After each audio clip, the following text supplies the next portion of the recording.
Today I chose my topic on poverty in Ethiopia, Africa.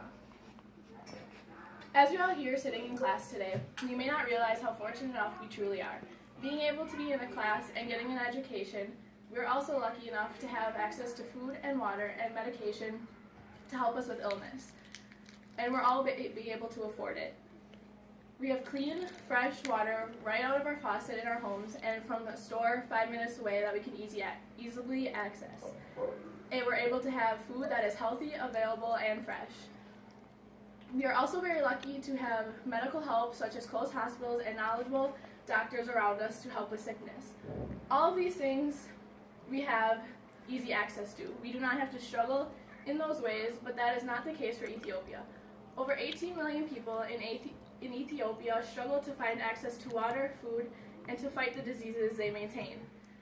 To put it in perspective, on average, an American family can spend $140 a day on food, water, or medications. Ethiopian families can only spend $1. That is what we typically spend at a vending machine to get a water. Today I would like to inform you on the lack of food, water, and health care in Ethiopia, as it is one of the fastest growing crises within Africa. And it is important to be knowledgeable about the hardships of the countries around us and not only our own.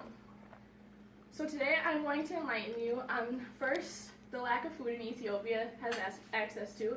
Second, I will discuss the lack of medical attention they are able to receive and how diseases are hard to treat. Lastly, I will discuss a huge scarcity of water in Ethiopia being the biggest problem of them all. So the quality of life in Ethiopia is decreasing because of the lack of necessities they are able to access and is causing them several hardships within their lives. Over 18 million Ethiopians are looking for food aid this year from other countries, and the only way it is going to get better is from help around the world. The weakening of currency in Ethiopia is making food imports more expensive and making it difficult to transport supplies around the communities. This is making it harder for them to afford it and even having available food around their communities. It is not a small amount either. They're in need of $1.4 billion of food aid this year. According to Mangai, if we do not meet this goal, it can potentially create a large escalation in chronic malnutrition cases. This is including over 400,000 children that would need to be put on supplementary feeding. This will make the aid for the children go up and cost more, which they can spend less on food then. Gnamo also states in a different article that the past year, people in Ethiopia have lost 80% of their livestock. And then another woman did us, states, the animals are starting to die in many places. We have nothing to feed them on. Overall, this is hard for them to receive food when they can't even care for their animals that are giving them the food. On top of it all, a lot of people will end up with malnutrition and making it harder to maintain healthy lifestyles and being able to make their own food. Now that I have discussed their food problems, let's take a look at some of the health problems and situations that affect their lives.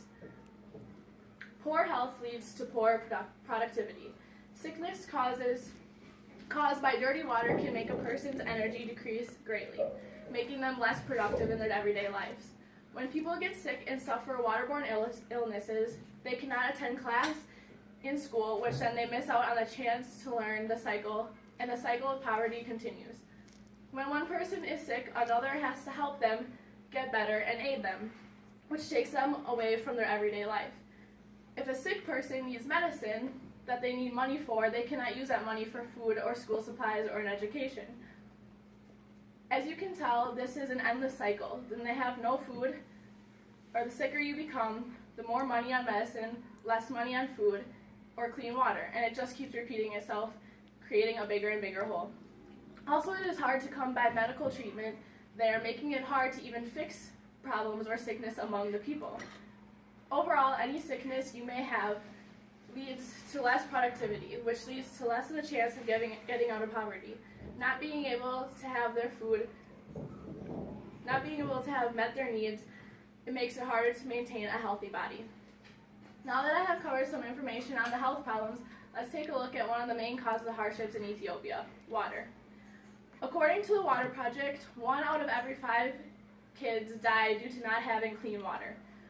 42.5 million people lack access to clean water in Ethiopia, making it one of the greatest setbacks. The water sources are far away, unclean, and unaffordable. Far away typically is miles away from their villages, where members are forced to spend their days finding and transporting water. This could be for 3 miles there and 3 miles back just to have one container of water. These containers can weigh over 40 pounds, which is equivalent to a 5-year-old kid. And it's not only the men that are carrying these, it's also the children and the women that are carrying them on their backs. It is harder to grow food without water, and it's harder to raise their animals without water, and it's harder to cure disease without water, and harder to stay in school because they're too busy walking the distance to find water. Clean water can heal us from illnesses, but if the water is not purified or sanitized, it will only harm you greater. Without clean water, it is very slim that you will ever get out of poverty because of this endless cycle. As you can tell, water is what is holding Ethiopia back.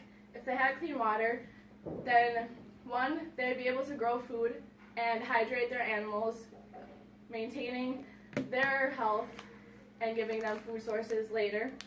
They could get back to school instead of traveling every day to go and transport the water. And they would not have as many illnesses from the lack of sanitation in the water. And the illnesses would be easier to treat having a good purified water source to treat them. Water is one of the greatest sources that can help them cure their illnesses. Today I have first discussed the issues of not being able to transport and afford food around the villages. I've discussed the way to stay healthy without the proper medical care is very difficult in Ethiopia, along with how expensive medicine is. Finally, I have discussed how water is the biggest downfall of Ethiopia and that it affects the food and the health care all in one. The quality of life of Ethiopia is quickly decreasing because of the lack of necessities they are able to access and is causing them several hardships within their lives and will become a greater and greater crisis if this is not fixed. In conclusion, Ethiopia is at a steady rate of declination in the quality of life. If they do not get enough aid soon, they might not have any options left. So next time you are eating a healthy meal or in school or drinking clean water, think of the countries around you, and they are not as fortunate as us and need our help.